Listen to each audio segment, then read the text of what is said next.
ప్రధాని మోడీకి ఏమైంది?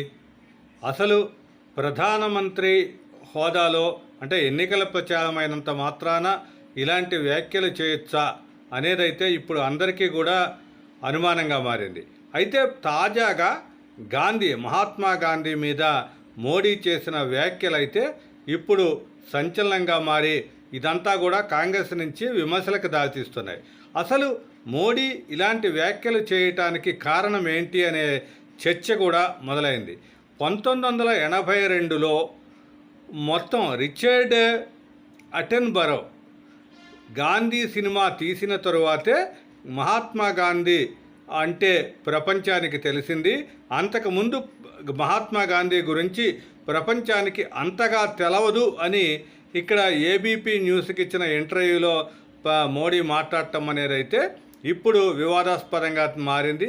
అయితే దీన్ని ఏ విధంగా అంటే ఇక్కడ మనకి అంటే మార్టిన్ లూథర్ కింగ్ కానీ నెల్సన్ మండేలా కానీ అలాంటి వాళ్ళంతా కూడా ప్రపంచానికి తెలుసు. మహాత్మా గాంధీ వాళ్లతో సరితూగే అంతకంటే గొప్ప వ్యక్తి. అలాంటి వ్యక్తిని గురించి ప్రపంచానికి 75 ఏళ్ళుగా మనం చెప్పలేకపోవటం అనేది ఇంకా దురదృష్టకరం అన్న రీతిలో ప్రధాని మోడీ వ్యాఖ్యలైతే సాగాయి. అయితే దీంట్లో చూసినట్టయితే ఇటీవల కాలంలో ప్రధాని మాట్లాడే ప్రతి ఇంటర్వ్యూల్లోనూ ఒక వివాదాస్పదమైన వ్యాఖ్యలైతే చేస్తూ వస్తున్నారు.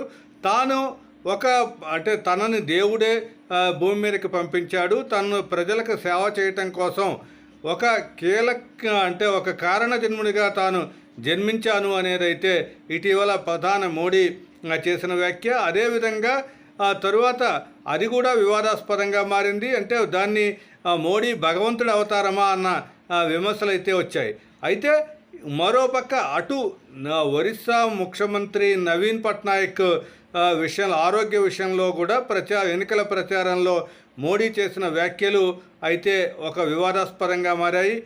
ఇక్కడ నవీన్ పట్నాయక్ ఆరోగ్యం విషయంలో ఏ విధంగా ఉంది, క్షేమంగా ఉన్నారా లేదా, అతని ఆరోగ్యం విషయంలో కుట్ర ఏదైనా జరుగుతుందా, తమ ప్రభుత్వం అంటే బీజేపీ ప్రభుత్వం వస్తే దాని మీద కుట్ర కోణాన్ని వెలికి తీస్తామనే రీతిలో ప్రధాని మాట్లాడటం అనేది అయితే అది కూడా ఒక ఆశ్చర్యాన్ని కలిగిస్తోంది.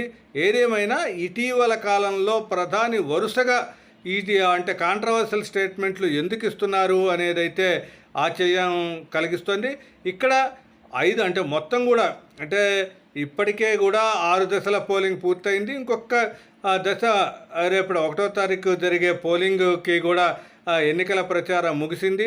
ఈ నేపథ్యంలో ఒకవైపు ధ్యానానికి వెళుతూ అంటే కన్యాకుమారిలో ధ్యానం చేయటానికి వెళుతూనే ఇంతగా ముందు ఎన్నికల ప్రచారంలో భాగంగానే ఇలాంటి వ్యాఖ్యలైతే ప్రధాని మోడీ చేయటం జరిగింది. కాబట్టి అసలు ఇదంతా కూడా ఎందుకు ప్రధాని మోడీ చేస్తున్నారు? ఇదంతా ఏంటంటే ఎన్నికల ప్రచారం తీరుని మార్చడానికే, లేకపోతే తన మీద వస్తున్న విమర్శలను కానీ బీజేపీ ప్రభుత్వం మీద వస్తున్న విపక్షాలు చేస్తున్న విమర్శల్ని అంటే రూటు మార్చడానికి ఇలాంటి వ్యాఖ్యలు చేశారా అన్నది మాత్రం అందరూ కూడా ఆలోచింపజేస్తుంది. ఏదేమైనా సరే ఎన్నికల ప్రచారంలో మోడీ చేసిన వ్యాఖ్యలు అయితే ఇప్పుడు అందరికీ ఒక అస్త్రంగా మారాయి. ఏదేమైనా ఎన్నికల మొత్తం కూడా 7 దశల భాగంలో 6 దశలు అయితే పూర్తయ్యాయి. ఇంకో దశ కూడా 1వ తారీఖు పూర్తవుతుంది. కాబట్టి ఎన్నికల మీద ఈ వ్యాఖ్యల ప్రభావం చివరి దశలో ఏ విధంగా ఉంటుంది అనేది అయితే చూడాలి. ఏదేమైనా